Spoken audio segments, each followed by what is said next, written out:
जय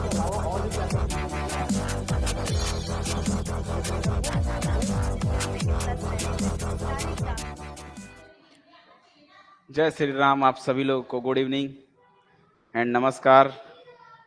welcome to the class. जय श्री राम, जय श्री राम।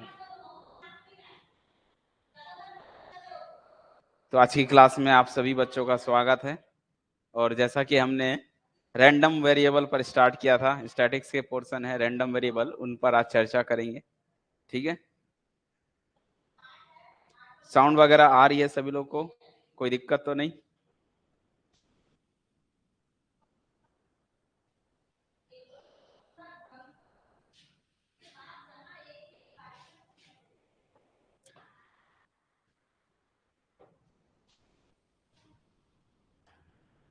कल जो है आप लोगों के लिए स्पेशल होने वाला है, एक स्पेशल क्लासेस लूंगा मैं। ये मेरे को बताओ, आप लोग की क्लास जो है 8 बजे के बाद किसकी क्लास रहती है मॉर्निंग में?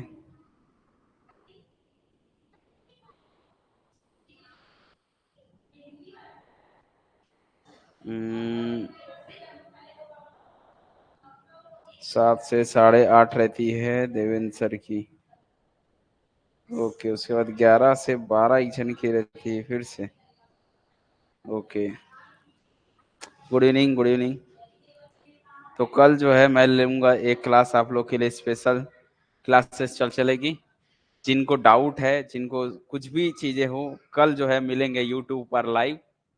ठीक है, और कल का जो टाइमिंग रहेगा 9 बजे मॉर्निंग से लिया जाएगा।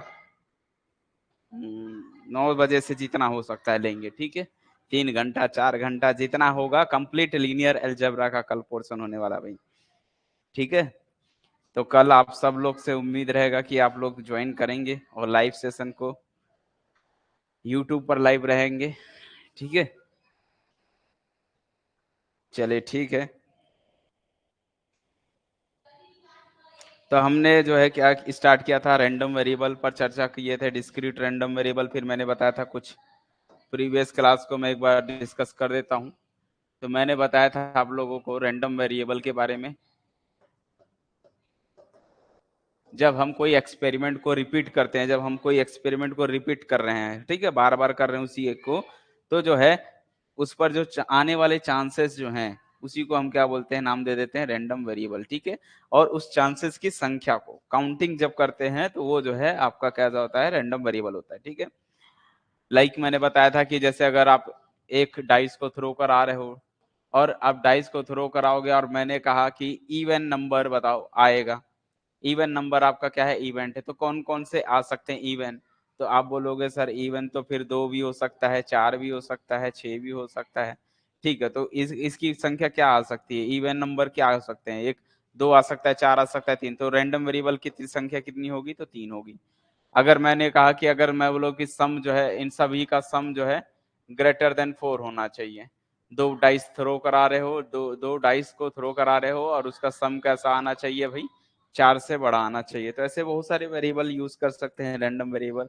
तो वो एक्स क्या क्या हो सकता है, 4 से बड़ा कौन कौन से आ सकते हैं? तो 5 भी होता है, 6 भी होता है, 7 भी होता है, 8 भी होता है, 9 सॉरी, हाँ 9 भी होगा, 10 भी होगा, 11 भी होगा, 12 तक चले जाएगा, क्योंकि मैक्सिमम 6 और 6 12 होते हैं। ठीक है, तो this is called random variable. और इसके करस्पॉन्डिंग जब हम प्रोबेबिलिटी कैलकुलेट करते हैं, इसके करस्पॉन्डिंग प्रोबेबिलिटी कैलकुलेट करेंगे, तो आज उन्हीं को ही देखने वाले हैं कि कैसे प्रोबेबिलिटी फाइंड करेंगे। ठीक है, तो उसको एक फंक्शन के थ्रू फाइंड करेंगे।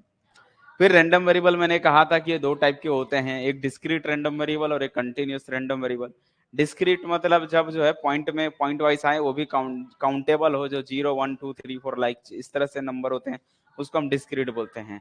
और जब वहां पर आपको पता ही नहीं चल पाई कि यार ये क्या आएगा, गारंटी क्या है आने की, तो नहीं बता सकते, तो वहां पर हम उसको कंटिन्यूअस रैंडम वेरिएबल बोलते हैं। ठीक है, क्या बोलते हैं? कंटिन्यूअस रैंडम वेरिएबल बोलते हैं। क्लियर हुआ?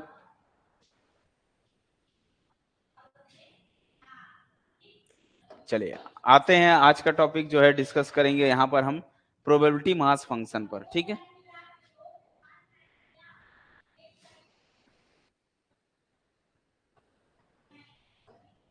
Probability mass function.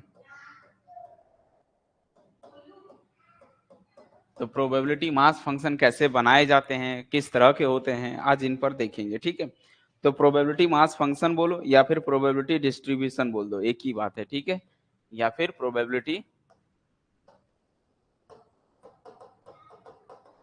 डिस्ट्रीब्यूशन। तो प्रोबेबिलिटी मास फंक्शन बोलो या प्रोबेबिलिटी डिस्ट्रीब्यूशन बोलो, किसका, डिस्क्रीट रैंडम वेरिएबल पर। अभी हम किस पर चर्चा कर रहे हैं, ये दोनों के लिए होते हैं। प्रोबेबिलिटी मास फंक्शन जो है डिस्क्रीट रैंडम वेरिएबल के लिए भी बनता है और कंटिन्यूअस रैंडम वेरिएबल के लिए भी बनता है, ठीक है। अभी हम बात करेंगे किसके लिए, of discrete random variable, discrete random variable.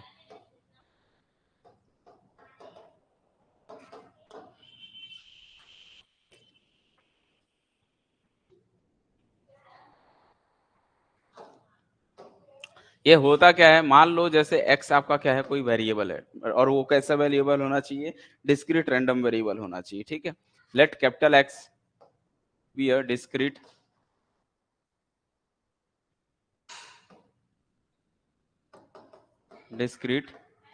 Random variable. आज जब आप डिस्क्रीट रैंडम वेरिएबल बोल रहे हो मतलब इसकी संख्या कुछ भी हो सकती है, मतलब कुछ इसकी कुछ वैल्यू होगी, अदरवाइज वो डिस्क्रीट रैंडम वेरिएबल बोलेंगे नहीं, ठीक है। तो यहाँ पर मैं बोल रहा हूँ एक्स कोई क्या है, डिस्क्रीट रैंडम वेरिएबल है। डिस्क्रीट रैंडम वेरिएबल है मतलब इसकी कुछ ना कुछ वैल्यू होगी। तो मान लेते हैं उसकी कुछ वैल्यू क्या है, टेकिंग वैल्यूज, क्या क्या है, टेकिंग वैल्यूज। मान लो उसकी कुछ वैल्यूज हैं, वो x1 है, x2 है, डैश डैश x3 है, इस तरह के नंबर्स उसके पास हैं, ठीक है। ये सारे क्या हैं, कुछ जैसे मैंने कहा था ना, सम, दो डाइस को फेंक रहे हो, थ्रो करा रहे हो, तो उनका सम जो है वही आपका क्या, डिस्क्रीट, वही जो है आपका रैंडम वेरिएबल है। तो सम क्या क्या आ सकता है, तो 2 आ सकता है, 3 आ सकता है, 4 आ सकता है, तो ऐसे जो भी आ सकते हैं, 2 3 4 लाइक इस तरह के जो भी आ रहे हैं उनको हम वैल्यूज बोलते हैं। तो मान लो एक्स आपने कोई डिस्क्रीट रैंडम सोचा है कि रैंडम वेरिएबल इसको नाम दिया गया है, तो वो क्या क्या नंबर आ सकते हैं। जैसे फिर मैंने कहा था कि अगर हम एक साथ दो डाइस को थ्रो कराएंगे तो number of heads is called discrete random variable, ठीक है। तो वो जो नंबर वेरिएबल क्या क्या हो सकते हैं, एक हेड हो सकता है, दो हेड हो सकते हैं, तीन हेड हो सकते हैं, या 4 हेड, 5 हेड, जितने आप, डिपेंड करता है कि आप कितने कॉइन्स को थ्रो करा रहे हो, है ना। तो उस तरह के जो वैल्यूज आ रही है, उस वैल्यूज एक्स आपने कोई सोच फिक्स करना पड़ेगा कि ये एक रैंडम वेरिएबल है, तो उसके करस्पॉन्डिंग आपको बहुत सारी वैल्यू मिल सकती है। तो ये जो है x1 क्या है, वैल्यू, इसके करस्पॉन्डिंग वैल्यू होगी कुछ विथ जो आउटकम मिल सकता है, ठीक है। अपन इसको ऐसा बोल सकते हैं, विथ ईच पॉसिबल, जितनी पॉसिबल आउटकम है वो सारी वैल्यू, ठीक है, विथ ईच पॉसिबल आउटकम। इसीलिए मैंने इसको लिख दिया है, क्योंकि पॉसिबल होना चाहिए ना, जो पॉसिबल नहीं है वो वैल्यू कैसे आ सकती है, बात समझ में आई। मैंने कहा ये दो कॉइन को थ्रो करा रहे हो तो नंबर ऑफ हेड्स को बताना है, तो नंबर हेड क्या हो सकते हैं, दो कॉइन एक साथ थ्रो कराओगे तो दोनों पर हेड हो सकता है, मतलब दो हो सकते हैं नंबर, एक हेड भी हो सकते हैं, किसी एक पर हो सकता है, ठीक है। जीरो हेड भी हो सकते हैं, जीरो ना है, क्या मैं बोलूंगा तीन हेड हो सकता है क्या, तो तीन कैसे हो सकते हैं, दो ही कॉइन थ्रो करा रहे हो, तो दो कॉइन को थ्रो करा रहे हो तो उसकी पॉसिबिलिटीज क्या, या तो नहीं होगा तो उसको जीरो बोलेंगे, या तो एक बोलेंगे या तो दो बोलेंगे, तीन आ ही नहीं सकता, तीन नहीं आ सकता तो वो कभी भी तीन वैल्यू बनेगी ही नहीं वैल्यू, तो वही बोल रहे हैं। तो ये जो पॉसिबल आउटकम है, जो पॉसिबल आउटकम है वही उसकी वैल्यू होती है, ठीक है। तो पॉसिबल ही नहीं है तो उसकी वैल्यू देने का कोई फायदा ही नहीं है। तो जो जो पॉसिबल आउटकम है उनको हमने नाम दे दिया हुआ x1 x2 x3 like dash dash dash दे दिया गया। तो हमने एक नंबर्स को फिक्स किया, वी एसोसिएट अ नंबर, यहां पर मैंने लिख रहा है देखो क्या, we associate a number P, मैंने एक नंबर क्या नाम दे दिया P, और ये इसको इस तरह से बोल रहा हूँ, नंबर सबके करस्पॉन्डिंग है इसलिए PI नाम दे रहा हूँ, इसके करस्पॉन्डिंग होगा जो भी होगा, तो मैं एक एसोसिएट इसके करस्पॉन्डिंग एक वैल्यू मानूंगा, ठीक है। तो मैंने वी एसोसिएट, हमने एक एसोसिएट नंबर मान लिया क्या, PI, जहां पर I क्या हो सकता है और PI कोई और नहीं, PI की वैल्यू P होगी, और यहाँ पर हम क्या लिखेंगे, X लिखेंगे, ठीक है। PI इक्वल क्या लिख दिया मैंने, x, और x की वैल्यू भी ये सारी हो सकती है, x की वैल्यू भी हम कैसे लिख सकते हैं, x इक्वल xi बोल दो ऐसा, p of x equal xi ऐसा। और जहां पर आई की वैल्यू क्या है, आई की वैल्यू वो 0 से लेके 1 2, और यहाँ पर अगर हम देखें तो क्या क्या है, 1 से स्टार्ट किया हो तो आपकी वैल्यू जो है 1 से लेके 1 2 3 डैश डैश डैश हो सकती है।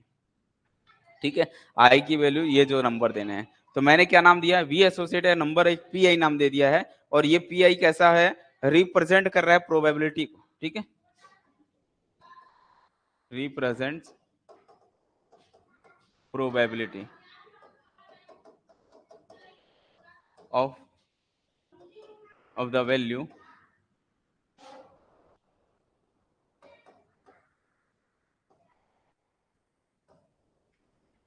X X I. ठीक है, रिस्पेक्टिवली। क्लियर हुआ, फॉर ऑल आई। मतलब आपने यहां पर लिख रहा है जो पी आई क्या है, प्रोबेबिलिटी है, इसको रिप्रेजेंट करता है प्रोबेबिलिटी को, क्या लिखा है, ऑफ द वैल्यूज एक्स आई के करस्पॉन्डिंग रेस्पेक्टिवली लिख दिया, मतलब वही, मतलब x1 के रेस्पेक्ट में p1 बोलोगे, x2 के रेस्पेक्ट में p2 बोलोगे, इस तरह से जो है रिप्रेजेंट करता है, इसकी का प्रोबेबिलिटी को डिनोट करता है। ठीक, तो ये जो प्रोबेबिलिटी है, the P I must be satisfy, अगर ऐसा है ये हमेशा होगा, मस्ट बी द सेटिस्फाई, और वो कंडीशन क्या है, कंडीशन ये है,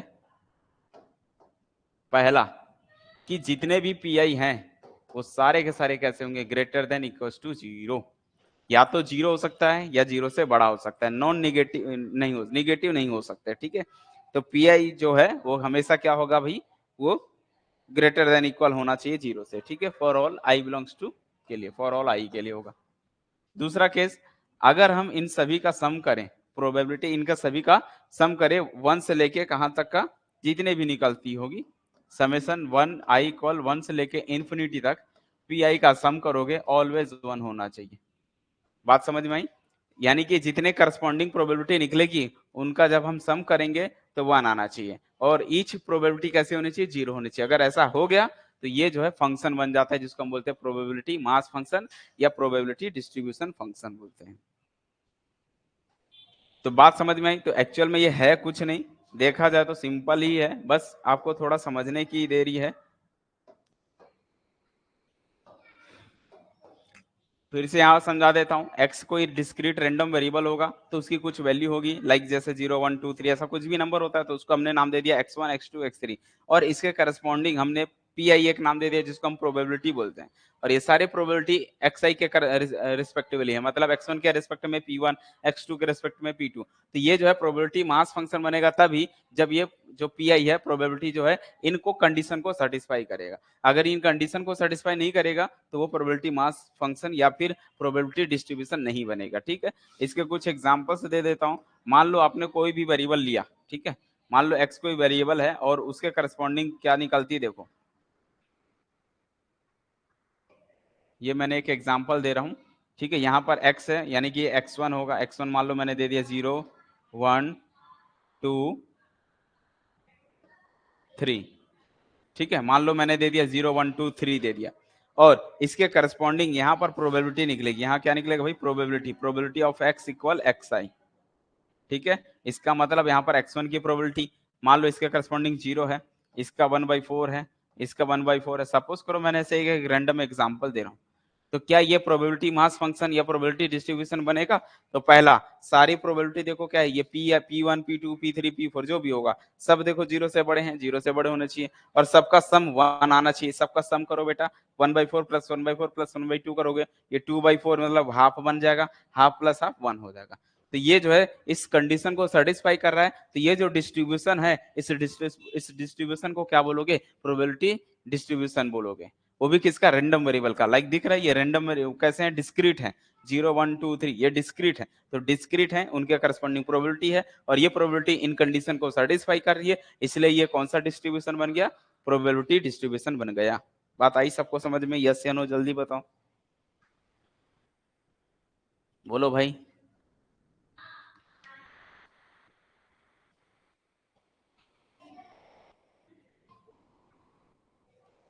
यस या नो कमेंट करो, बताओ जल्दी से। क्या सभी लोगों को ये डिस्ट्रीब्यूशन समझ में आया? इसी को ही बोलेंगे प्रोबेबिलिटी डिस्ट्रीब्यूशन या प्रोबेबिलिटी मास फंक्शन बोलते हैं। जब कुछ वैल्यू हो और उसके करस्पॉन्डिंग इसको कंडीशन को सेटिस्फाई करना चाहिए, तब हम एक दूसरा एग्जांपल दें, अगर वो होगा कि नहीं देखना पड़ेगा, ये सेटिस्फाई करेगा कि नहीं। अब ये जो एग्जांपल दें ये समझ में आया कि नहीं? ये मैंने ऐसे ही एक एग्जांपल दे दिया हुआ है।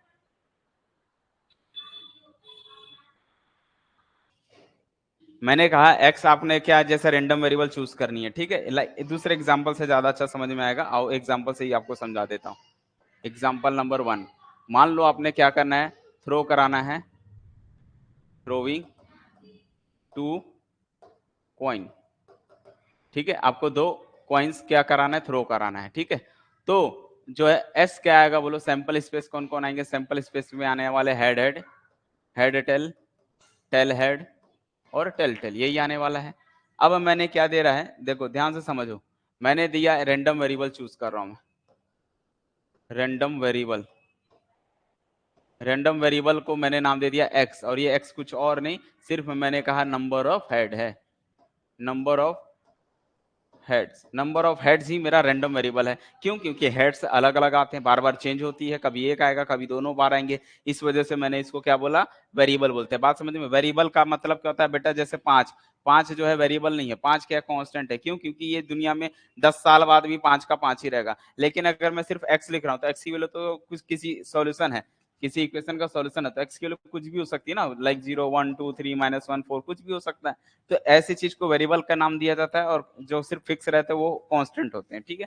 आप लोगों को सभी को पता होगा, जैसे पानी को हम क्या करते हैं, पानी का बॉइलिंग पॉइंट आपको पता होगा, ठीक है। अगर ऐसे नहीं समझ में आता है कांस्टेंट और वेरिएबल क्या होते हैं, उस चीज को आप समझो। सबको पता है कि पानी जो है उबलता कब है, अगर पानी है, वाटर जो है, उसकी जो बॉइलिंग की कैपेसिटी लिमिट है वो कितना है, 100 डिग्री। जब तक आप 100 डिग्री सेल्सियस आप नहीं दोगे, पानी बॉइलिंग नहीं होगा, मतलब भाप में कन्वर्ट नहीं होगा। जैसे ही उसको 100 डिग्री देना चालू किया वो बन जाएगा। और जैसे ही आप 0 डिग्री दिए तो वो जमना चालू हो जाएगा, 0 डिग्री दिए तो क्या हो जाएगा, वो जमना चालू हो जाएगा। अगर इससे ऊपर दे 1 डिग्री 2 डिग्री तो वो जमता नहीं है। बर्फ कब बनता है, बर्फ तभी बनता है जब उसको 0 डिग्री पर हम ठंडा करते हैं।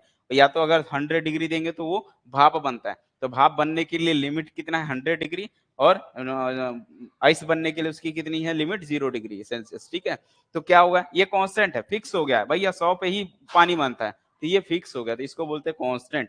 तो पानी का भाप बनना या पानी का जमना, दिस इज अ कांस्टेंट, वो हमेशा कांस्टेंट होता है। बात समझ में? तो कांस्टेंट ऐसा होता है जिसकी वैल्यू हमेशा फिक्स रहती है, उतना ही होती है, कभी चेंज नहीं होती, उसको हम बोलते हैं क्या, वेरिएबल।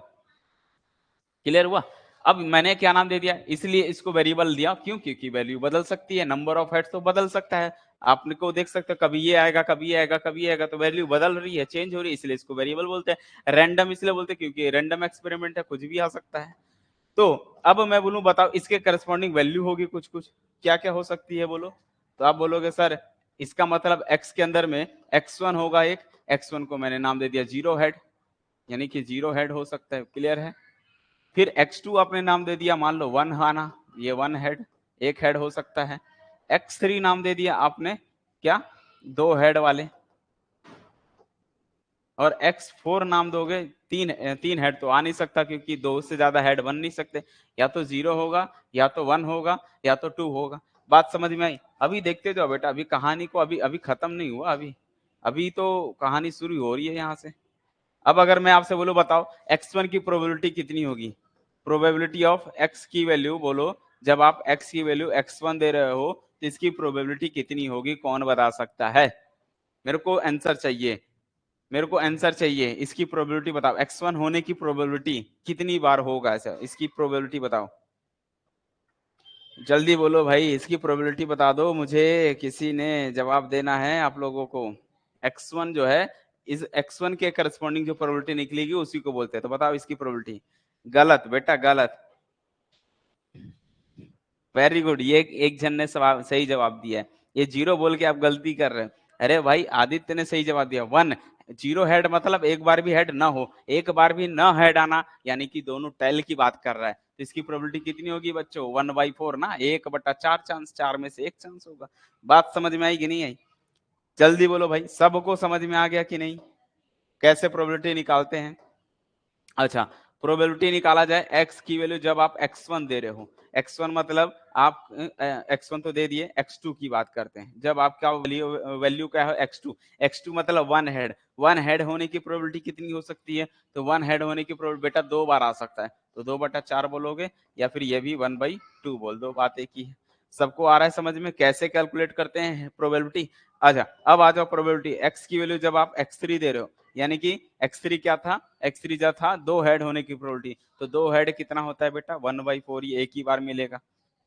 दोनों पर हेड तो एक ही बार है, तो 1/4 आ गया। बात समझ में आई?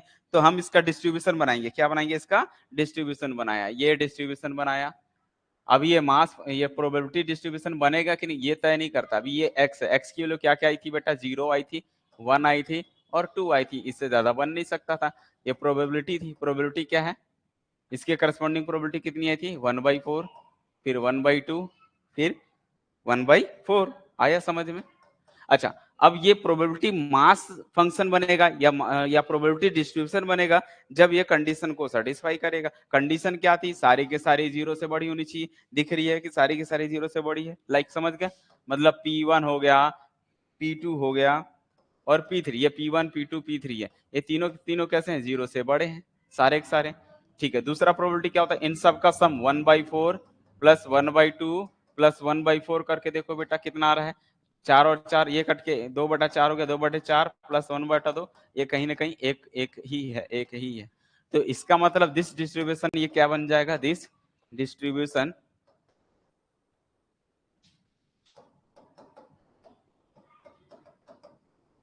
इज कॉल्ड, ऐसे डिस्ट्रीब्यूशन को हम बोलेंगे कौन सा? प्रोबेबिलिटी डिस्ट्रीब्यूशन, प्रोबेबिलिटी या फिर mass function, probability mass function. Clear हो गया सभी बच्चों को? बोलो किसी को दिक्कत? पहले ये चेक करना पड़ेगा, ये दोनों कंडीशन को ये सेटिस्फाई करना चाहिए। अगर कर गया तो ये जो डिस्ट्रीब्यूशन बना वो क्या बन जाएगा? प्रोबेबिलिटी मास फंक्शन बन जाएगा। अब बोलो भाई समझ में आया कि नहीं? यस या नो? क्लियर हुआ इस एग्जांपल से?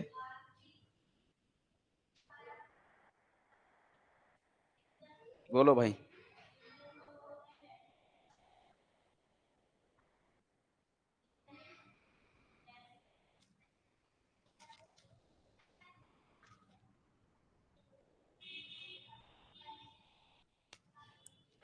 ओके, चलो अब मैं आपको कुछ एग्जांपल्स दे रहा हूं।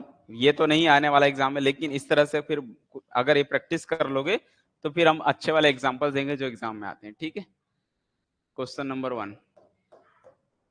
हालांकि ये अभी वो क्वेश्चन नहीं है, ऐसे क्वेश्चन नहीं आएगा, लेकिन इसका यूज होता है।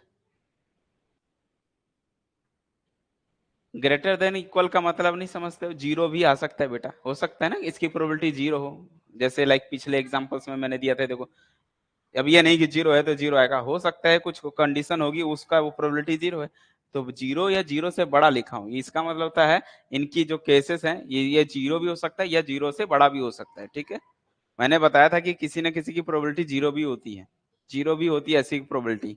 बहुत सारे केसेस होते हैं जहां पर प्रोबेबिलिटी जीरो होती है। ठीक है, तो क्वेश्चन 1 जो है मैंने दे दी रखा है। मान लो कोई एक्सपेरिमेंट है, an experiment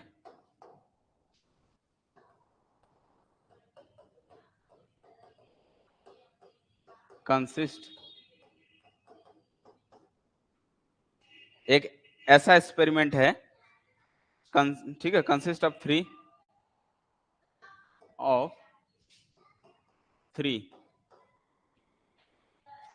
independent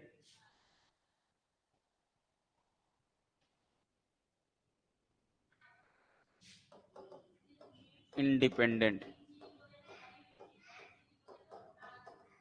tosses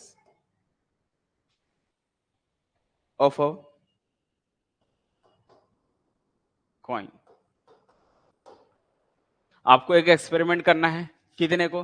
consist of three independent, जो ऐसे टॉस, टॉस मतलब आप जब तीन करा रहे हो, टॉस कराओगे एक साथ तीन कॉइन को थ्रो कराओगे, तो भैया वो डिपेंडेंट कहाँ है? वो तो आप अपने से फेंक रहे हो, कुछ भी फेंक सकते हो, है ना? तो कैसे भी फेंक सकते हो, तो वहां पर वो जो है आपस में इंडिपेंडेंट होते हैं, वो बोल रही है। ठीक है, तो आप टॉस कराते हो कॉइन को, तो जो रैंडम वेरिएबल है, तो ये मान लो कि माना x जो कोई वेरिएबल होगा, और x क्या है? x जो है नंबर ऑफ हेड्स है, नंबर ऑफ हेड, y इसमें दे रहा हूं number of head run, number of heads run, ठीक है, नंबर ऑफ हेड्स रन। और z जो है length, LENGTH, length of heads run, ठीक है। Find the probability function, find the probability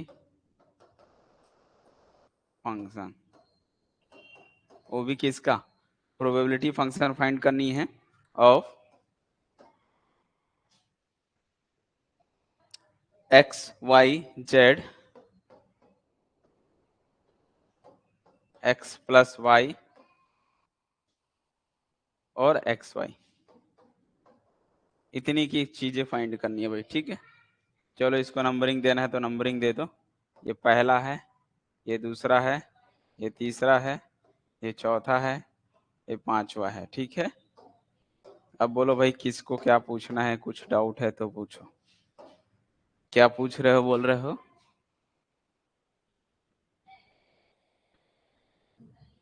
zero से नीचे का मतलब होता है निगेटिव, नहीं आना, ठीक है। मैंने यही कहा है कि जीरो से नीचे प्रोबेबिलिटी नहीं आएगी, तो कहाँ आएगी बताओ, जीरो से नीचे कहाँ आया, कौन सा आया प्रोबेबिलिटी?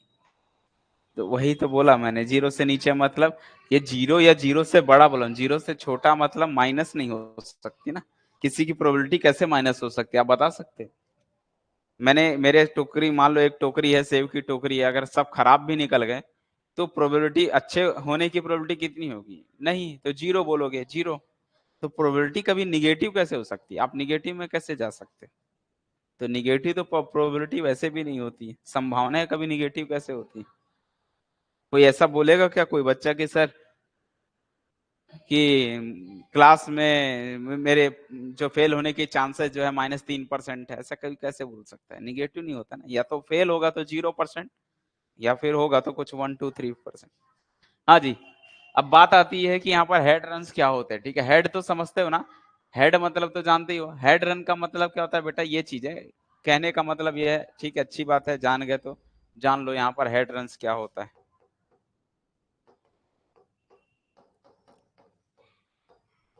हेड रन का मतलब होता है continue to run, connective. Head run का मीनिंग क्या होता है, जैसे ऐसे हेड, हेड, मान लो टेल है, ये हेड रन में आएंगे, क्यों? क्योंकि कंटिन्यू, एक के बाद जस्ट अगला, एक के बाद जस्ट अगला क्या होना चाहिए, हेड होना चाहिए। अच्छा ये हेड रन नहीं होगा, ठीक है, ये हेड रन नहीं, हेड टेल हेड, ये नहीं होगा, ये होगा, ये नहीं है। रीजन कि कंटिन्यू हेड होना चाहिए, ऐसे वाले उसको, मतलब एक सीधी, अब जरूरी नहीं है शुरू के ही हेड, लास्ट के भी तो हो सकते हैं, कोई दिक्कत नहीं है। स्टार्टिंग जो अगर एक हेड आया तो उसके बाद वाला भी अगला हेड ही होना चाहिए, this is called head run बोलते हैं। क्लियर हुआ?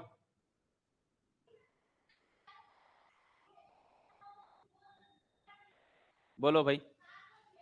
हेड हेड रन समझ में आ गया ना सभी को? हेड रन वैसे ही टेल रन भी हो सकते हैं। हेड रन मींस क्या होगा, जैसे अपन बोलते हैं ना कंसेक्यूटिव नंबर, उस टाइप से जस्ट बाद का भी अगला क्या होना चाहिए, हेड होना चाहिए, तो उसको हम बोलेंगे हेड रन बोलेंगे। बोलो भाई सबको आया समझ में? क्या आप लोग बना पाओगे इससे? एक मैं बता दूं, क्या बाकी सारी चीजें बना लोगे आप लोग? बोलो, बन पाएगा यस या नो, तब मैं आगे हल करूंगा। नहीं बन पाएगा तो तब अपन हल करेंगे। लेंथ ऑफ हेड रन मतलब उसको गिनना है कितने हेड है, जैसे इसमें हेड कितनी बार आया देखो, दो, एक ही बार आया, तो इसको हेड रन एक बोलेंगे, नंबर ऑफ हेड रन।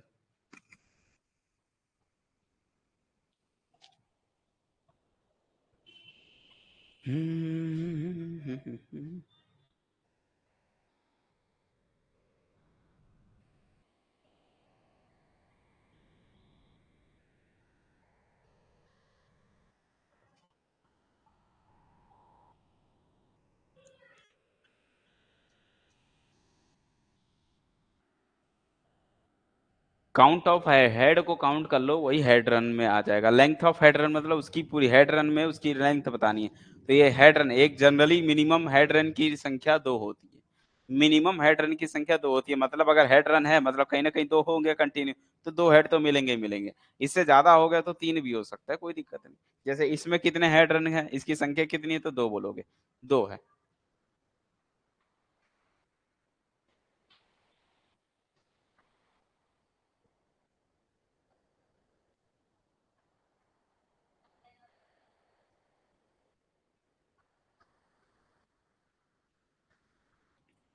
चलो कोई दिक्कत नहीं है, अभी आप आराम से इसको समझते जाओगे, सब समझ में आएगा। सबसे पहले 3 कॉइन को थ्रो करा रहे हो, ध्यान से समझते जाओगे भाई।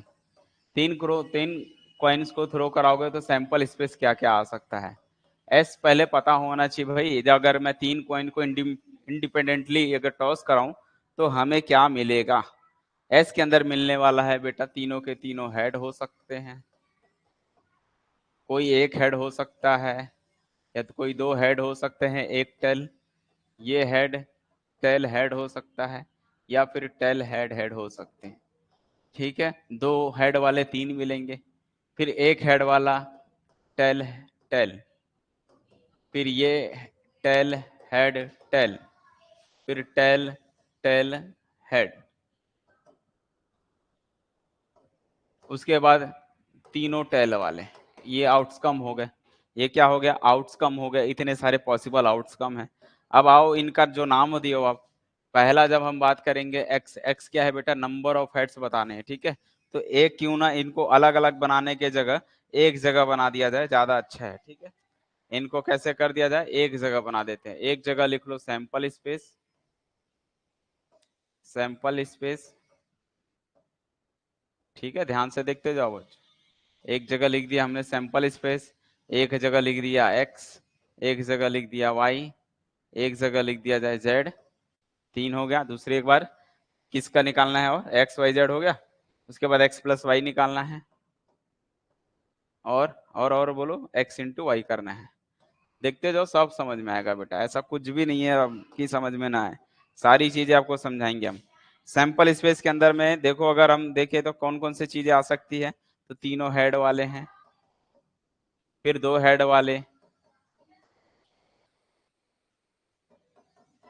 Head head tail, head tail head, tail head head, फिर 1 हेड वाले, head tail head, 1 tail head tail tail, tail head tail, tail tail head, last में तीनों टेल वाले। ठीक है, इतने सारे पॉसिबिलिटीज हैं। क्लियर हुई बात, चीजें यहाँ तक आ गया सभी को समझ में। चलिए ठीक है, अच्छी बात है, यहाँ तक आ जाए तो कोई दिक्कत ही नहीं है फिर तो। हाँ जी, अब आ जाओ इस पर चर्चा करते हैं।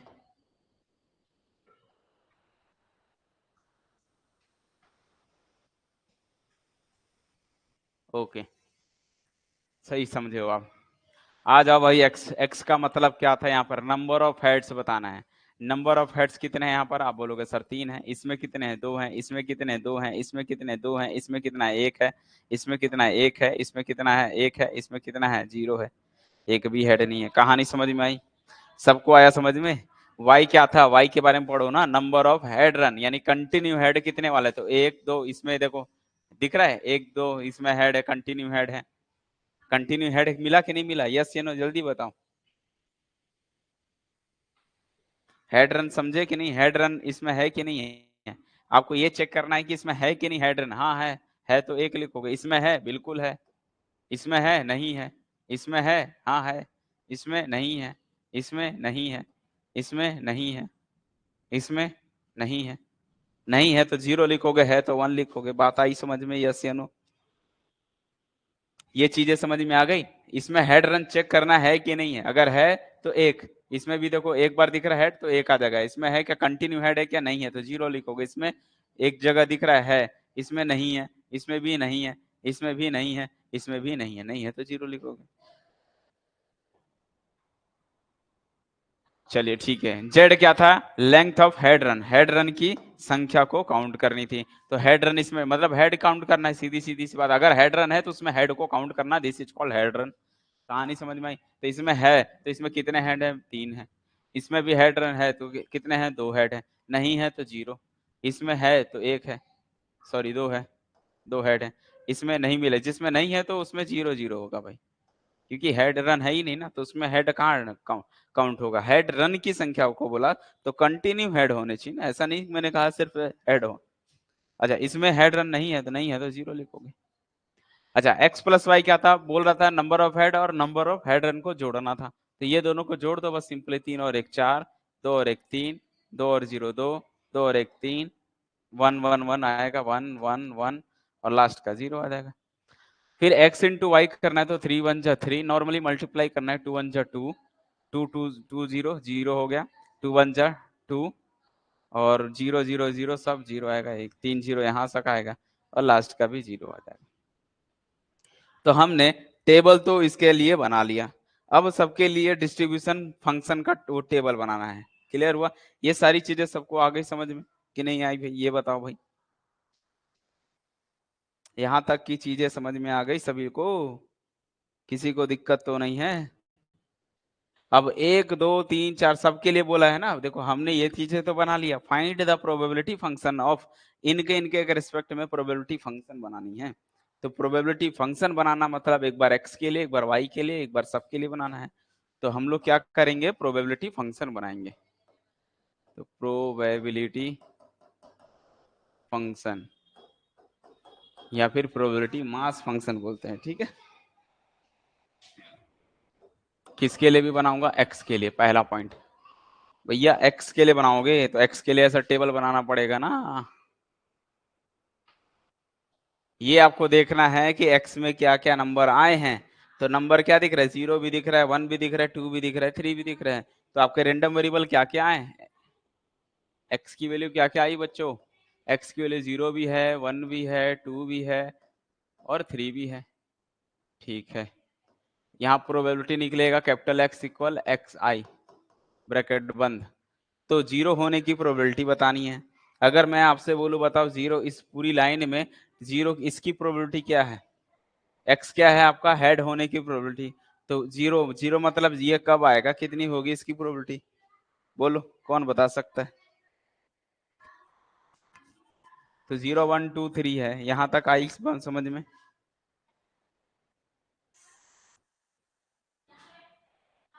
क्या लिखे हो, 0 गुणा 0 इन्फिनिटी क्यों नहीं होगा, 0 इंटू 0 इन्फिनिटी होता है, कौन बोला आपको?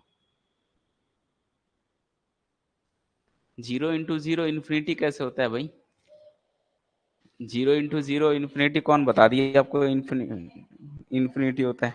0 इज अ नंबर, 0 गुणा 0 कुछ नहीं मतलब कुछ नहीं मतलब 0, 0 डिवाइड 0 करना इन्फिनिटी भी नहीं आती है, ठीक है। वो कॉन्सेप्ट अगर आपको कहीं से पता चला है तो गलत कॉन्सेप्ट है, ना तो 0 गुणा 0 इन्फिनिटी होता है, ना तो 0 बटा 0 इन्फिनिटी होता है। क्लियर है, ये दोनों चीजें नहीं होती है। और ना तो 0 माइनस 0 इन्फिनिटी होता है, ना 0 प्लस 0 इन्फिनिटी होता है, कुछ भी चीजें इन्फिनिटी नहीं होती है, ठीक है।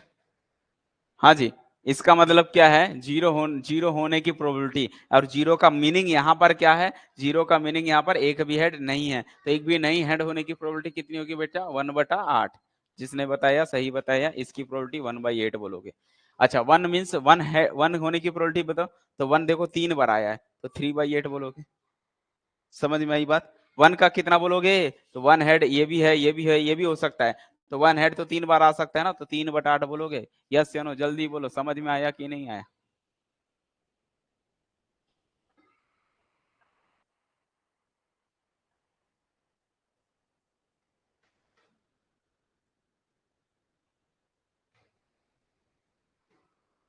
वही तो बोला मैं, इसीलिए तो बोला जिसका आंसर नहीं बताता मतलब इन्फिनिटी थोड़ी होता है भाई। 0/0 डाले आपने कैलकुलेटर में, वो आंसर नहीं बता रहा, इसका मतलब वो अनडिफाइन होता है, उसकी वैल्यू नहीं मालूम है, और उसका मतलब ये कतई नहीं होता है कि वो इन्फिनिटी होता है, ठीक है। चलिए ठीक है, आ जाओ, समझ जाओगे धीरे धीरे। अभी हम जब कैलकुलस करेंगे तो आपको पूरा डिटेल समझा देंगे, क्या होता है जीरो, क्या होता है इन्फिनिटी, ठीक है। चलो आ जाओ अभी, दो दो वाले बताओ कितने, दो वाले देखो 1 2 3 3 है, 3/8 आएगा इसका भी। अच्छा 3 कितनी बार था, 3 मतलब 3 हेड कितने हैं, एक ही बार है, 1/8। क्लियर हुआ सभी को? क्या ये चेक कर लो ये है भी कि नहीं भैया, प्रोबेबिलिटी फंक्शन है कि नहीं, सेटिस्फाई करने, सारे जीरो से बड़े हैं, ठीक है, सबको जोड़ के देखो 1 आना चाहिए, 3/8, 3/8, 3 3 6 7 8, 8/8 हट के 1 आ जाएगा। यस, ये अपने आप में क्या है, प्रोबेबिलिटी फंक्शन है। आया समझ में कि नहीं आया? बोलो।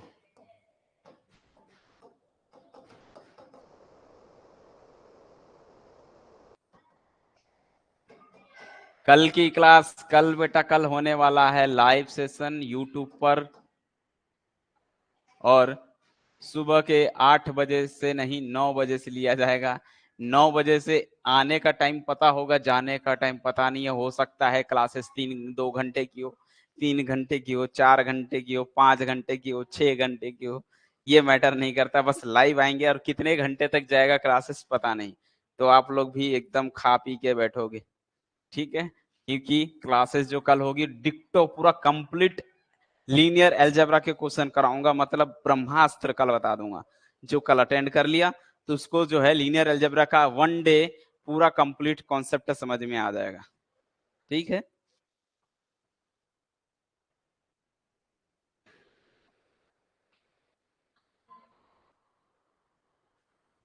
प्रोबेबिलिटी फंक्शन ऑफ एक्स आपको समझ में नहीं आया, ठीक है, देखो अच्छे से। आपको एक्स को समझना है। एक्स का मतलब क्या था यहाँ पर बेटा? एक्स का मतलब था number of head. Number of head वाले देखने हैं, तो नंबर ऑफ हेड कितने हैं? इसमें 3 है, इसमें 2 है, इसमें 2 है, इसमें 2 है, इसमें 1 है, इसमें 1 है, इसमें 1 है, इसमें 0 है, ठीक है।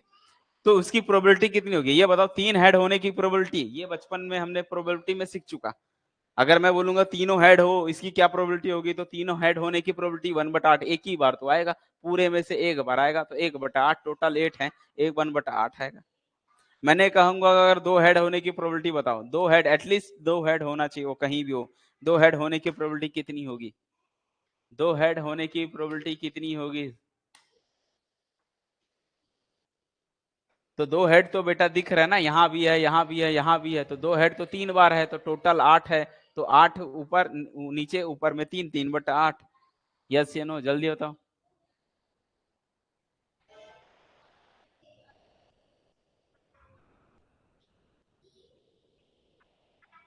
तो भैया सिंपल स्पेस तो आपको पता देगा, बनाना ही पड़ेगा ना सिंपल। अरे कैसी बात करते हो आप? क्वेश्चन तो सामने देगा ना, ऐसा कि एक्सपेरिमेंट करना है, साफ साफ लिखा हुआ है कि 3 टॉस कराना है, किसको? कॉइन को। तो भाई आपको आपको खुद को निकालना है ना, 3 टॉस कराओगे तो क्या क्या हो सकते हैं, सारी लिखो।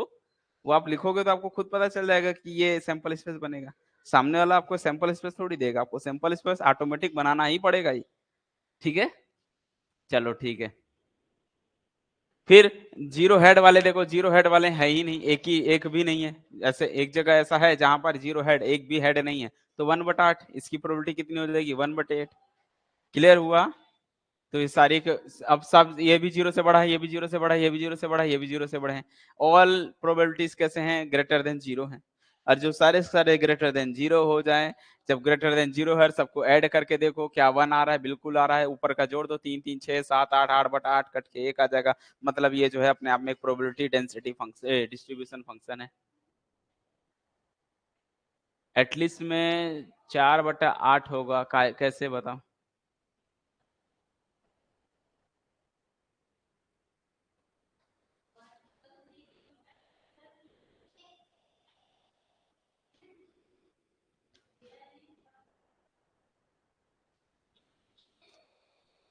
मतलब एटलीस्ट जब बात हो जाएगी तब ना, मैंने ये नहीं कहा कि एटलीस्ट, मैंने कहा 2 ही हेड होने चाहिए, 2 हेड।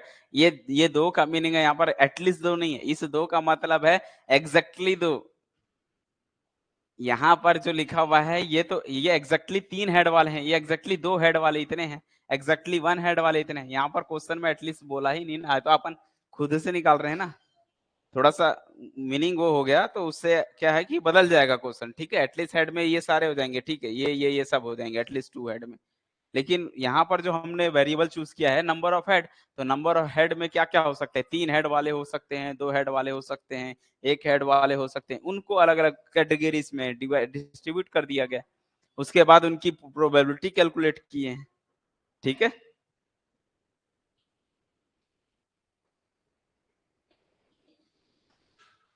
हम्म तो जब क्वेश्चन में ऐसा बोलता ना कि यार एटलीस्ट दो हेड होने चाहिए, तब मैं वहां पर बोलता सर एक दो तीन चार हो जाता, 4/8 बोलता। बट अपन तो उसको कैटेगरी कर रहे हैं ना खुद ही, कि 3 हेड वाले कितने हैं, 2 हेड वाले कितने हैं, 3 हेड वाले कितने हैं, 1 हेड वाले कितने, उन सबको अलग अलग कैटेगरी कर दिए हैं और उनके पास उनकी प्रोबेबिलिटी कैलकुलेट कर ली है।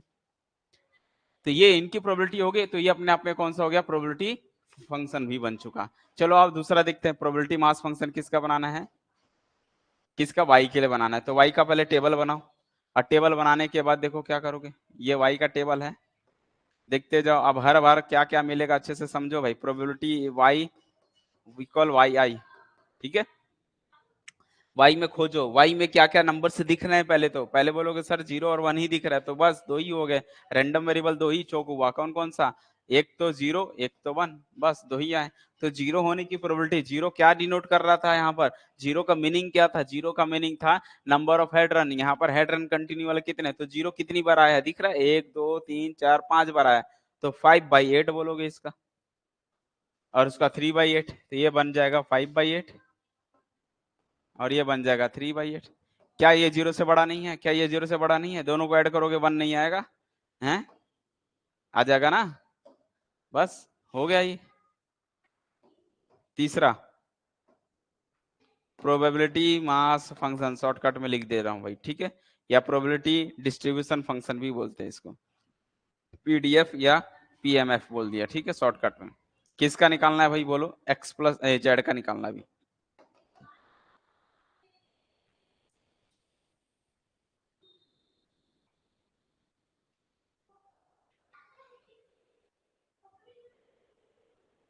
बिल्कुल, हेड के जगह टेल भी आ सकता है, क्वेश्चन अब वो जैसा दे उस हिसाब से बना सकते हैं, मैं तो एक रैंडम ऐसी दे रहा हूँ, इस तरह से क्वेश्चन बना सकते हैं अपन, ठीक है। चलो ठीक है, वेरी गुड, अच्छी बात है, इस तरह से आप खुद को अगर रियलाइज करोगे क्या क्या क्वेश्चन बन सकता है, तो वो सारे आ जाएंगे। अभी मैं ये भी दे सकता हूँ अपने आप में, मान लो रैंडम वेरिएबल दे दिया कि क्या दे दिया, एटलीस्ट दो हेड, ये भी अपने आप में एक रैंडम, तो एटलीस्ट दो हेड कितनी मिलेंगे, यहाँ भी मिलेगा, यहाँ ये भी एक रैंडम वेरिएबल बन जाएगा, तो ऐसे दे सकते हैं, कोई दिक्कत नहीं, ठीक है। चलो ठीक है, जेड के लिए बनाओ, जेड के लिए टेबल बनाओगे तो क्या बनेगा भाई,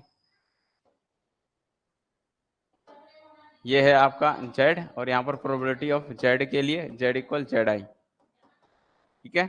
चलो आ जाओ, क्या क्या है देख लो, जेड में, जेड वाली लाइन में देखो 0 भी दिख रहा है, 2 दिख रहा है, 3 दिख रहा है, तो इसकी प्रोबेबिलिटी में 0 आएगा, इन वैल्यू 2 आएगी और 3 आएगी, 0 2 3, 0 होने की प्रोबेबिलिटी कितनी है, तो इस काउंट में 0 देख लो कितनी बार है, 1 2 3 4 5 है, मतलब 5/8 बोलोगे।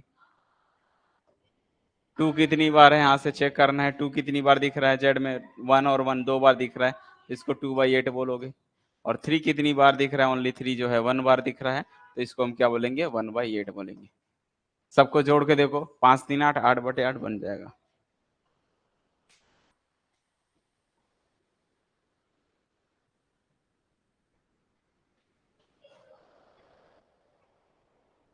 जीरो तो 4 बार है ना, 4 टाइम है ना, 4 बार है कि 3 बार है, 0 0 जेड में 0 देखना है, 1 2 3 4 5 है ना, 5/8।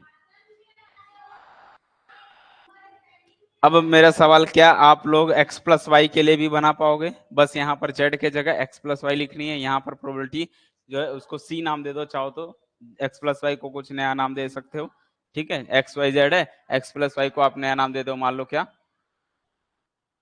इसको x1 नाम, इसको जो है, ठीक है, इसको x1 नाम दे सकते हो, x1 बराबर कोई और नहीं x प्लस वाई है, ठीक है, ऐसे भी लिख सकते हो। तो x1 ना दे के इसको क्या नाम दे सकते हैं हम लोग, ए नाम दे दो, कैपिटल ए, इसको भी नाम दे दो। बात समझ में आई, तो एक वेरिएबल नाम आ जाएगा ए। तो अब आप लोग इसके लिए बना लोगे, ए के लिए, बी के लिए, मैंने 3 ठोक बता दिया, इसके लिए बनाना, इसके लिए बनाना, बना पाओगे, बस चेक करना है और कुछ नहीं है, कि ये प्रोबेबिलिटी फंक्शन है कि नहीं है, बस यही सारी चीजें चेक करनी है, बस और कुछ नहीं है।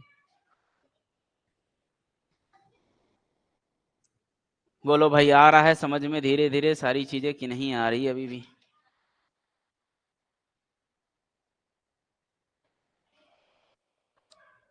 अब आते हैं एग्जाम पॉइंट के क्वेश्चन।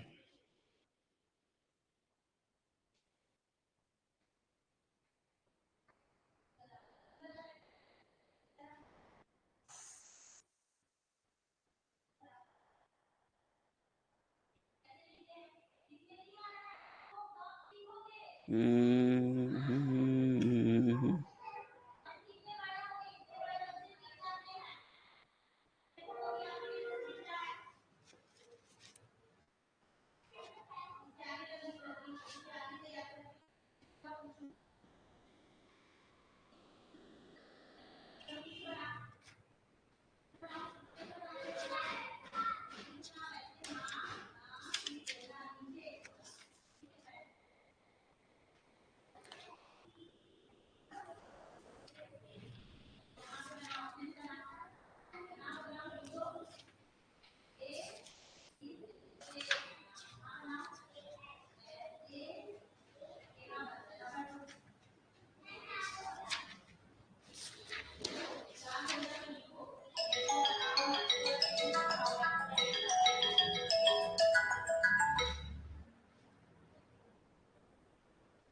आप क्वेश्चन बता देता हूँ, जैसे जो है एग्जाम में आने वाले क्वेश्चन के लिए, ठीक है।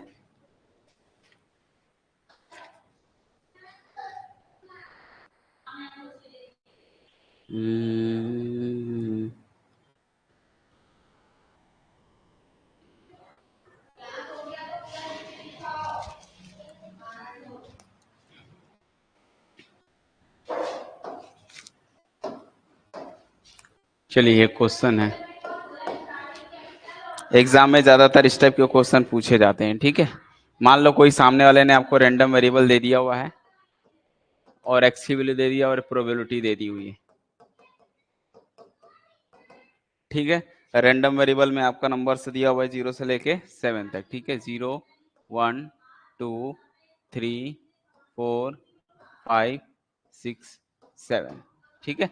मतलब रैंडम वेरिएबल में 0 से लेके 7 तक दिया हुआ है और इसके करस्पॉन्डिंग ये वैल्यूज हैं और इसके करस्पॉन्डिंग प्रोबेबिलिटीज भी मान लो दे दी गई है। और प्रोबेबिलिटी दे दी गई है यहाँ पर 0 के 2 के 2 के 3 के स्क्वायर 2 के स्क्वायर और लास्ट वाला जो है 7 के स्क्वायर प्लस के है, 7 के स्क्वायर प्लस के, ये, ठीक है। कल का वीडियो जो है डाउनलोड हो तो यूट्यूब में रहेगा ना, यूट्यूब में तो आप देख सकते हो, कोई दिक्कत नहीं, फ्री है सबके लिए। कल के वीडियो तो फ्री रहेंगे ना, कोई भी बच्चा देख सकता है उसको, बाहर के भी अंदर के भी, ठीक है।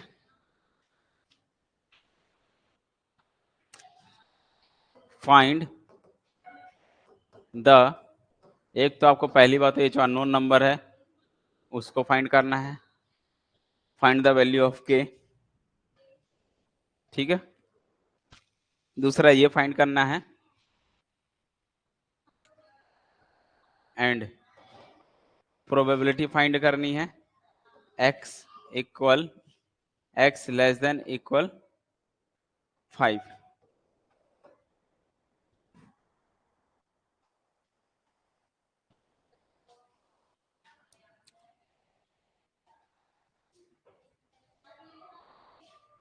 ठीक है। तो एक काम करते हैं, इसको पॉइंट वाइज दे देता हूँ, पहला के, इसको दूसरा ये, तीसरा 3, चौथा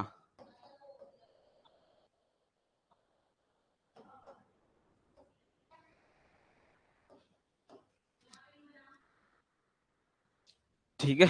ये चीजें सारी फाइंड करनी है। नहीं, माइनिंग चैनल पे होगा, ठीक है। रेस मैथ्स एकेडमी में नहीं होगा, माइनिंग चैनल पे मैं लूंगा क्लासेस। हमारा भी चैनल सब्सक्राइब कर दो, करना चाहो तो, आपकी इच्छा है, नहीं करना चाहोगे कोई दिक्कत नहीं है, मत करो। आ जाओ भाई, इस सवाल को समझते हैं, क्या कह रहा है ये सवाल।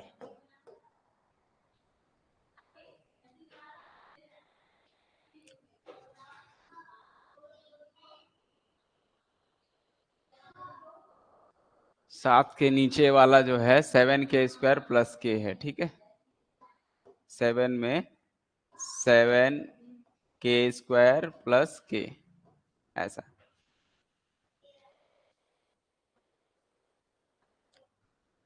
हमारे चैनल का नाम है रेस मैथ्स एकेडमी। चाहो तो करना चाहो कर सकते हो, नहीं करना चाहोगे तो भी चलेगा। वहाँ भी हायर लेवल के मैथ्स को जो है कराई जाती है, और अब जो है उसमें भी न्यू आने वाले हैं। अब उसमें भी वीडियो जो है गेट के जितने इंपॉर्टेंट क्वेश्चन हैं सारी चीज़ें यहाँ भी कराया जाएगा, ठीक है। तो अब दोनों जगह चलेगा। तो भाई देखते हैं इसका।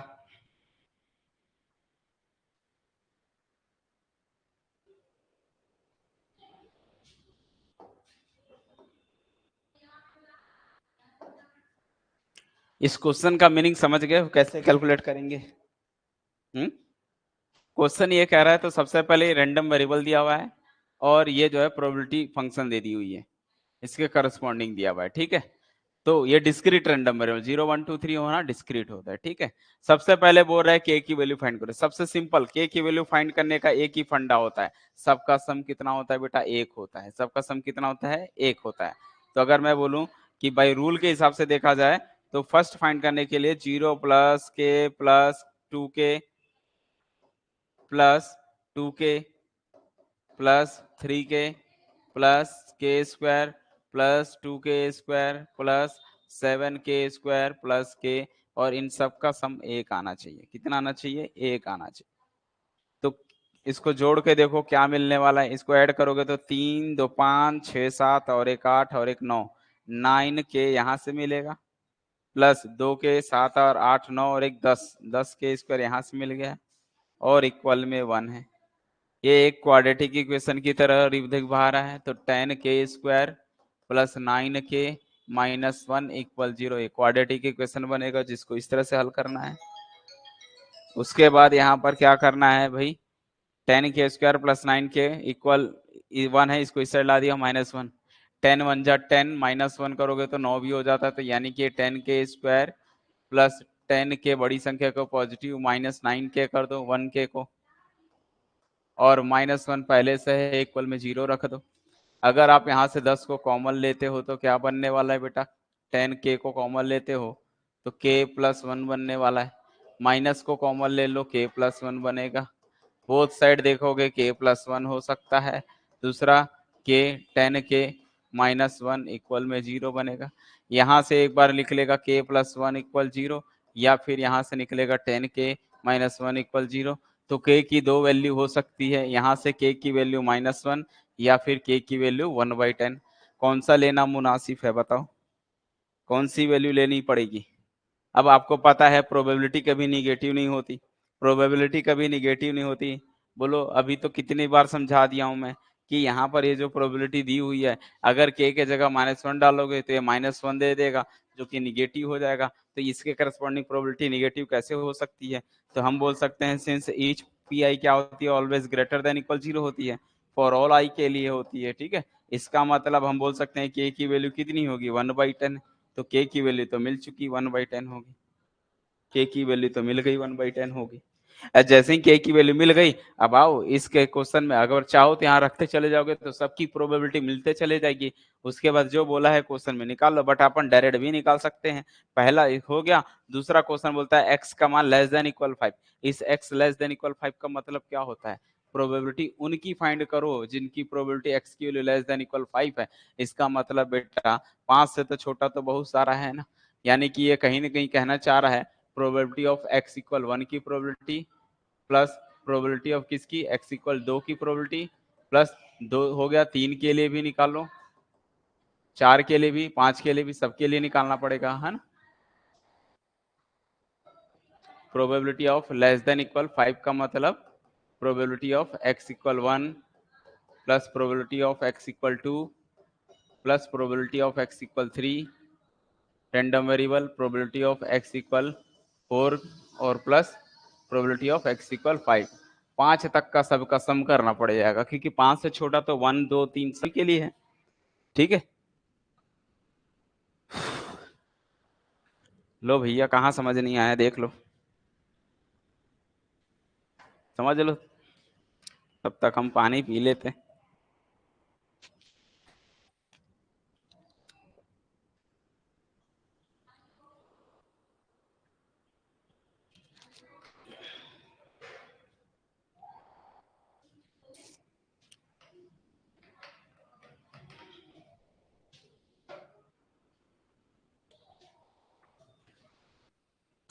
अब बोलो भाई, 5 से छोटा कौन होता है? 5 से छोटा मतलब इतने लोग हो सकते हैं ना, जीरो, अरे जीरो तो छोड़ ही दिया हमने, 0 1 2 3 4 5 तक सबकी वैल्यू आएगी। ठीक है, यानी कि प्रोबेबिलिटी ऑफ x इक्वल 0 भी हो सकता है, प्लस 1 2 3 4 5 सब हो सकते हैं। तो इसका मतलब बोलो भाई, प्रोबेबिलिटी ऑफ 0 के लिए कितनी थी? यहाँ पर देख सकते हो, नीचे के सभी को जोड़ना है 5 तक का, तो 0 प्लस के प्लस 2 के प्लस 3 के प्लस 3 के स्क्वायर प्लस के स्क्वायर आएगा। तो डायरेक्ट भी लिख सकते हो जोड़ के, कितना आएगा? 3 2 5 6, ठीक है, 3 2 5, 5 6 7 और एक 8, 8 के आएगा यहाँ से, टोटल आने वाला है 8 के प्लस के स्क्वायर मिलेगा। क्लियर हुआ? 8 के यहाँ तक हो गया, देखो, 2 2 4 3 7 और एक 8 यहाँ तक हो गया, 5 वाला के स्क्वायर है, 5 वाला के स्क्वायर है। और आपको पता है कि भैया के की वैल्यू तो 1/10 है, तो क्यों ना यहाँ रख दिया जाए, तो 8/10 हो जाएगा, प्लस के का स्क्वायर करोगे 1/100 हो जाएगा। होएगा कि नहीं होएगा?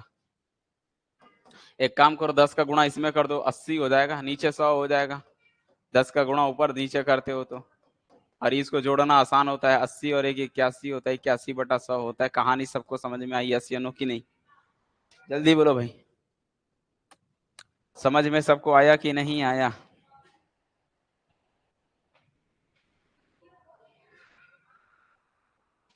क्या दूसरा बना पाओगे जो मैंने दूसरा दिया था इसका पॉइंट?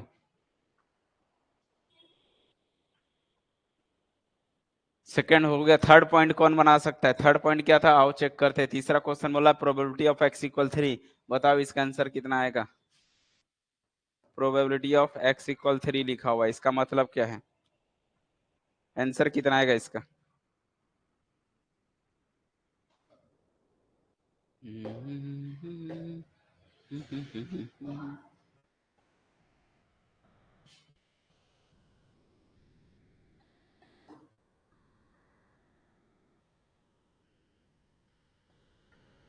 कितना आएगा, जल्दी बताओ इसका आंसर।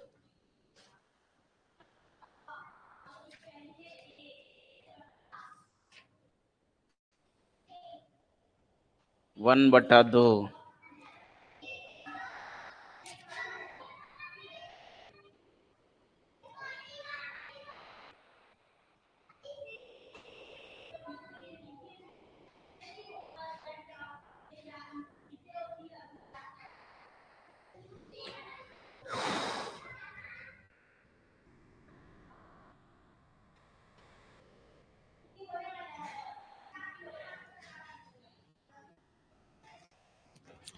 ठीक है, इसका आंसर कितना बता रहे हो? क्योंकि जो है 3 के लिए 2 के लिखा हुआ है, और 3 के लिए कितना लिखोगे?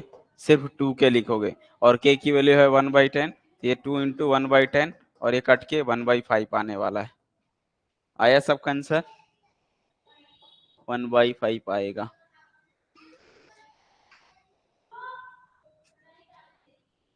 सेकंड नहीं समझ में आया? किसको समझ नहीं आया सेकंड? सेकंड का मतलब क्या था? लेस देन इक्वल लिखा है ना, लेस देन का मतलब क्या था? 5 से छोटा भी तो हो सकता है, तो 5 से छोटा तो 4 भी हो सकता है, 3 भी हो सकता है, 2 भी हो सकता है, 1 भी हो सकता है, 0 भी हो सकता है। 5 से छोटा तो ये पूरे हो सकते हैं ना, और 5 भी हो सकता है, इक्वल भी लगा था, तो 5 और 5 से छोटे तो इतने पूरे आएंगे। इन सबको जोड़ना है, 0 के 2 के 3 के सबको जोड़ के फिर निकालनी है वैल्यू, बोला है। सबकी प्रोबेबिलिटी एक साथ बतानी थी, ठीक है? आया समझ में? अगर बोलता 3 से छोटा, तो 3 से छोटा तो ये आता, इतने लोग को जोड़ता। 3 या 3 से छोटा तो पूरा 3 तक लेना पड़ता। ऐसे करते हैं हम लोग। क्लियर हुआ? चौथा बताओ, प्रोबेबिलिटी ऑफ x इक्वल 4 का। फोर्थ वाला बताओ भाई, कितना आएगा?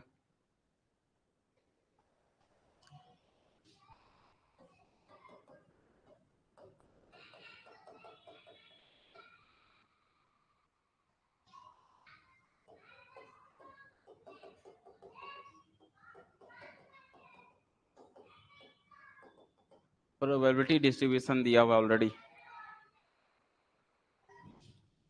बताओ, तीसरा तो बन गया। इसका मतलब क्या है, इसका मतलब क्या है? कौन बता सकता है?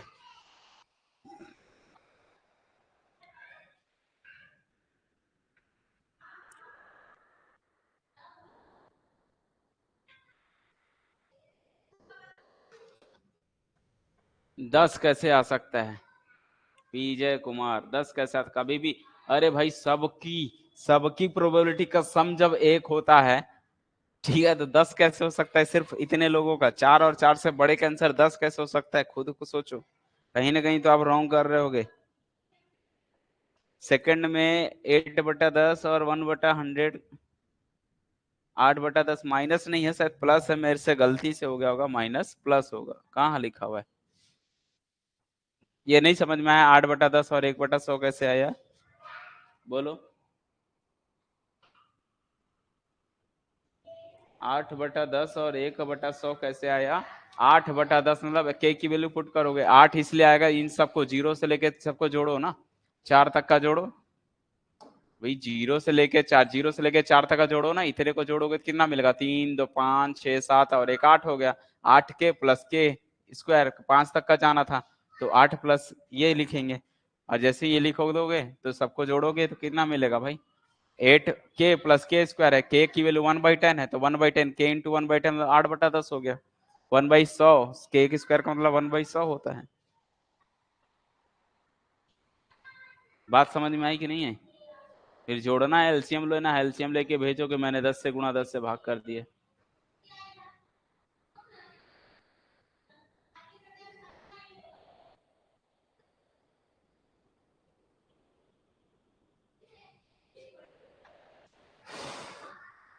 तीसरा तो इक्वल है ना, इसमें इक्वल लिखा हुआ दिख रहा है। इक्वल का मतलब क्या होता है? बस तीन वाला ही देखना है, तो तीन वाले के लिए प्रोबेबिलिटी बतानी है, तो तीन वाला ये है। तीन का आंसर कितना है दिख रहा है? तीन का कितना लिखा हुआ है? 2k लिखा हुआ है ना, तो 2 into k लिखा, तो 2 into k लिखा, k की वैल्यू 1/10 है, तो 1/10 डाला, काटोगे तो 1/5 ना।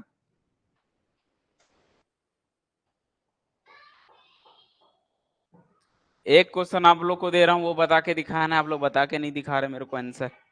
Probability x greater than equal 4 का आंसर बताना है। चौथे का आंसर आप बता रहे हो 20/100। ओके, और किसी ने सॉल्व किया है? सॉल्व करो जल्दी, बताओ मुझे कितना आएगा।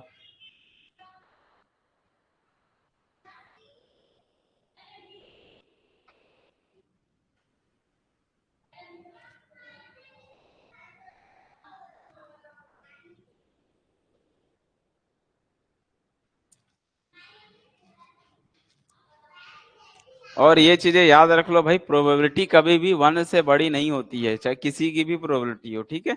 अगर 1 से बड़ा आपका आंसर आ रहा है मतलब वो रॉन्ग है, प्रोबेबिलिटी कभी 1 से बड़ा नहीं हो सकता। 2/5 सबके अलग अलग आंसर आ रहे हैं इसमें।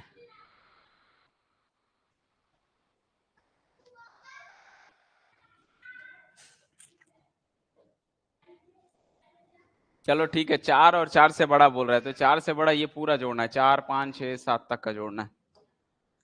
तो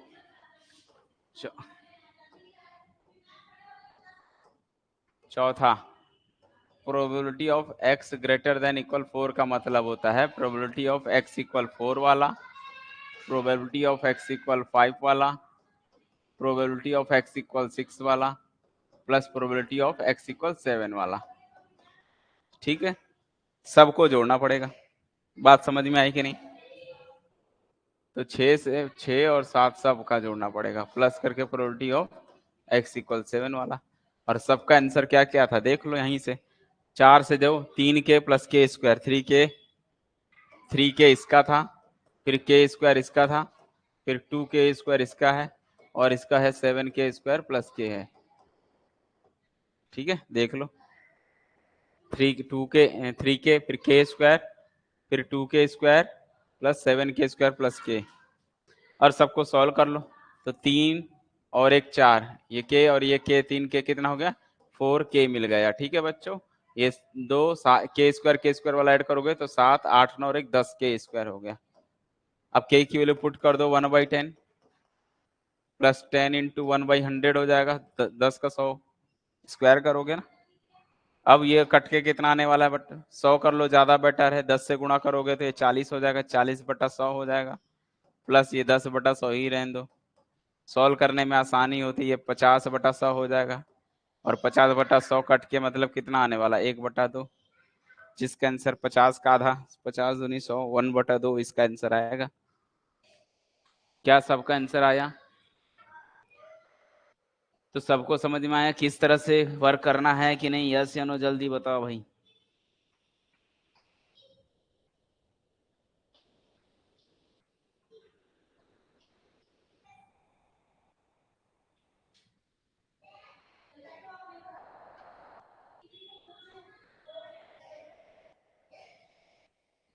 चलो एक नेक्स्ट क्वेश्चन इसी में बना के दिखाओ मुझे। 5वां नंबर का क्वेश्चन इसी में दे रहा हूँ। प्रोबेबिलिटी फाइंड करना है 0 से बड़ा x <5। चलो जल्दी बना के दिखाओ इसका आंसर। मेरे को आंसर बता के बताओ कितना आएगा इसका। बना के जल्दी बताओ। I am waiting your answer.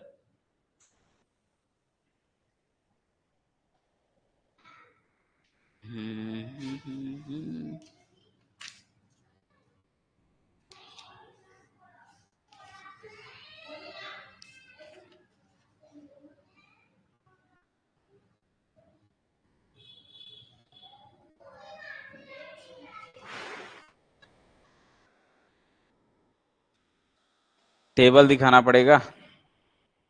चलो ठीक है, ये लो टेबल सामने लिखा हुआ है 0 से 5 से बड़े के लिए।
कितना आएगा? 4/5।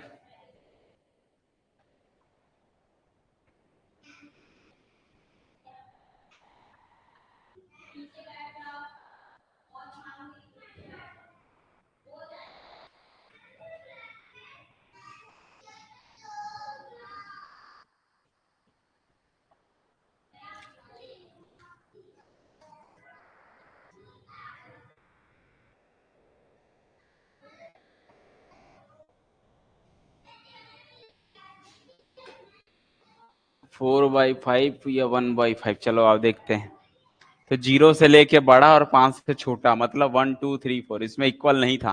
तो 0 से बड़ा ये होता है, 5 से छोटा ये होता है, मतलब 1 2 3 4 का सम करना है। तो कितना आएगा भाई? के, 2 के, 3 के, 4 के, इतना सबका सम करना है। तो कितना आएगा? 3 2 5 6 7 और एक 8। ठीक है, 8/8 के आएगा, यानी कि इसका आंसर आने वाला है क्या क्या? Probability of x=1, probability of x=2, plus probability of x=3, plus probability of x=4। और सबका सम करोगे तो k plus 2k plus 3k, 2k plus 3k था। ठीक है, और इसका आंसर कितना वाला है? 8k, और k की वैल्यू है 10, 1/10। ये हो जाएगा 4 दूनी 8, 2 चौक 8, 2 पंच 6 10, 4/5 आंसर आएगा। क्या समझ में आया सबको? बोलो, आ गया सबको समझ में? यस या नो?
चलिए एक क्वेश्चन देखते हैं, गेट 2007 में पूछा गया है। आओ,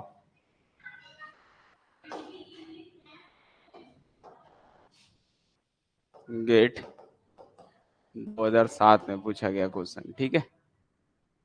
क्वेश्चन लिखा हुआ है,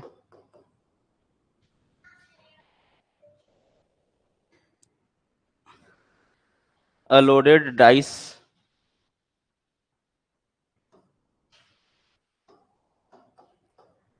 loaded dice has following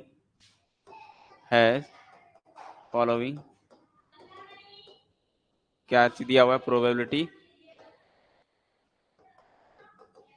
probability distribution दिया हुआ है, ठीक है। तो आपको सामने वाले ने प्रोबेबिलिटी डिस्ट्रीब्यूशन दे दिया हुआ है ऑफ ऑकरेंस।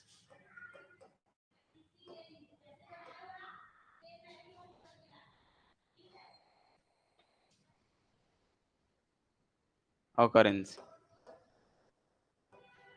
और क्या क्या दिया हुआ है, वैल्यू दी हुई है, टेबल बना के दे दिया हुआ है सामने वाले ने, और टेबल पर वैल्यू दी हुई है, डाइस की वैल्यू दी हुई है, यहाँ पर लिखा हुआ है डाइस वैल्यू, और यहाँ पर जो है इसके करस्पॉन्डिंग प्रोबेबिलिटी लिखा हुआ है, और डाइस की वैल्यू पर लिखा हुआ है 1 2 3 4, 1 2 3 4 5 6, और इनकी प्रोबेबिलिटी दी हुई है उसने 1/4, ठीक है। दिख रहा है ना सबको, 1/4, 1/8, 1/8, सब 1/8 है, ये 1/4 है। और आपको फाइंड क्या करना है, ये मेन चीज है। If 3 identical dice, 3 identical dice, 3 identical dice as the above, as the above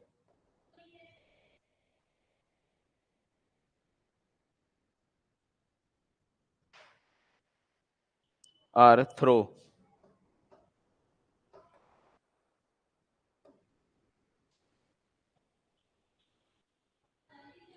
the probability of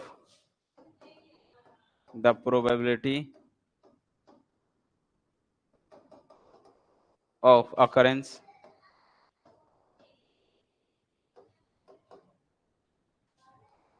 of values 1 5 and 6, 1 5 and 6 on the 3 dice, on the 3 dice each। चलिए इसका बताइए भाई, और इसका ऑप्शन दिया हुआ है, तब तक आप लोग इसको ट्राई कीजिए, मैं ऑप्शन लिख रहा हूं इसमें। ऑप्शन लिखा हुआ है पहला, same as that, same as that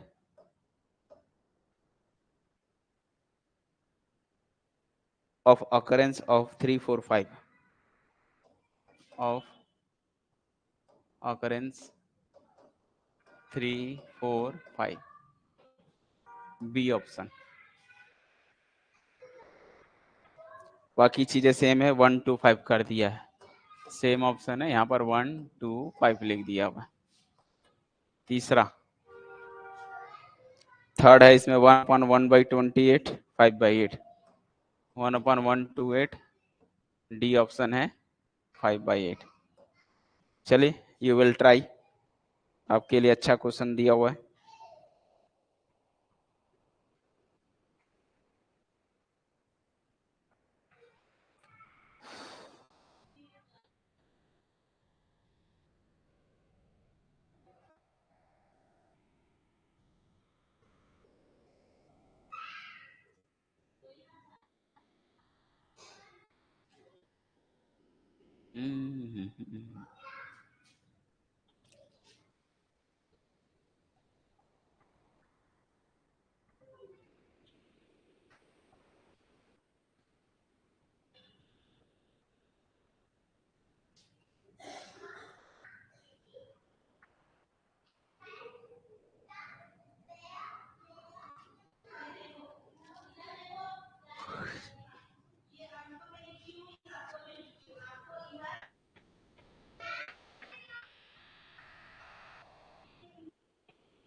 question नहीं समझ में आया लोगों को?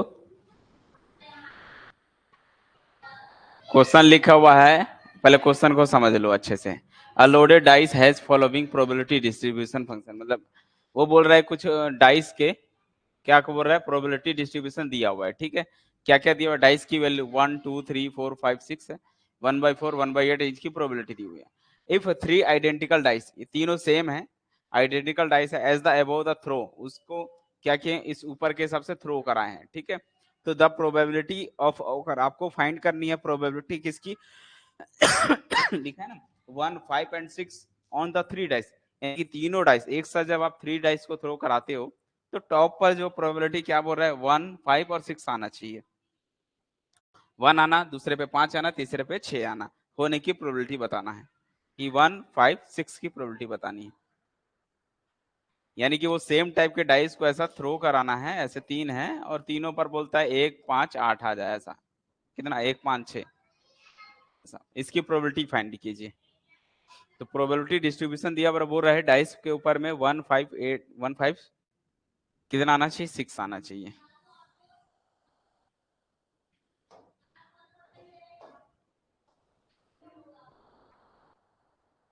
बोलो भाई कैसे करेंगे?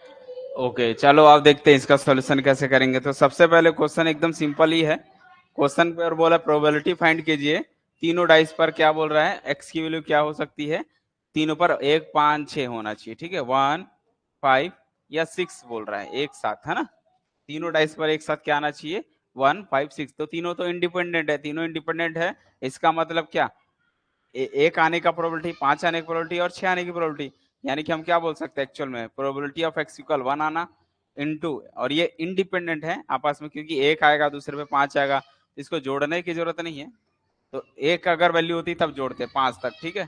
तो प्रोबेबिलिटी ऑफ एक्स इक्वल 5 का, ठीक है, और प्लस प्रोबेबिलिटी इनटू करोगे किसका, प्रोबेबिलिटी ऑफ एक्स इक्वल 6 का, एक का 5 का 6 का, सबका प्रोबेबिलिटी गिवन है उसको मल्टीप्लाई कर दो बस।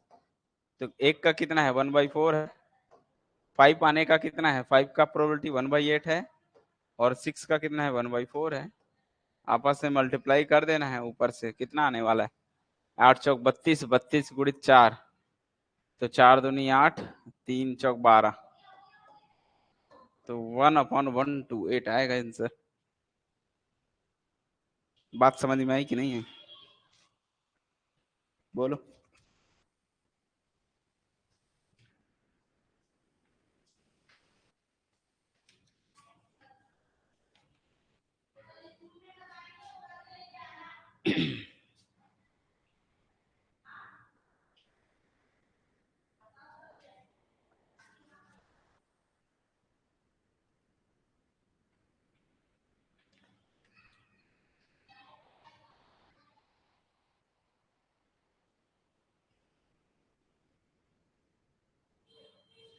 आगे सबको समझ में, किसी को दिक्कत, कहीं पर भी कोई दिक्कत है तो बताओ। तो आज की क्लास सब लोगों को समझ में आई कि नहीं, यस या नो जल्दी बताओ। किसी को कहीं दिक्कत, कैसी लगी आज की क्लास, सारी चीजें बताओ आप लोग। कि सबको डिस्ट्रीब्यूशन फंक्शन बनाना आ गया। सबसे पहले रैंडम वेरिएबल सीखे, फिर डिस्ट्रीब्यूशन फंक्शन बनाना सीखे। बताओ भाई, सबको समझ में आया कि नहीं आया?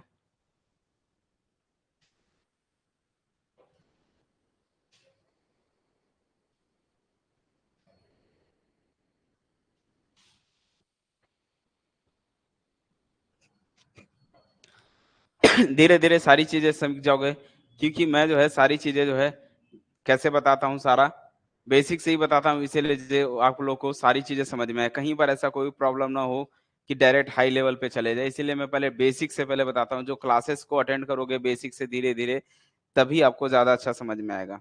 तो भले हो सकता है किसी बच्चों को जो है ये सारी चीजें आती होगी तो उनको लगता होगा कि अरे थोड़ा स्लो चल रहा है, लेकिन एक्चुअल में ऐसा नहीं है। लेकिन क्या है कि ये जो है पूरा बेसिक से जो अगर वीडियो देखोगे तो आपको कहीं पर भी कोई भी प्रॉब्लम नहीं आएगा।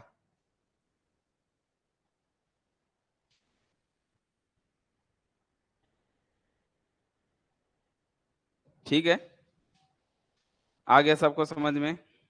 तो मिलते हैं कल सुबह मॉर्निंग में लाइव क्लास में।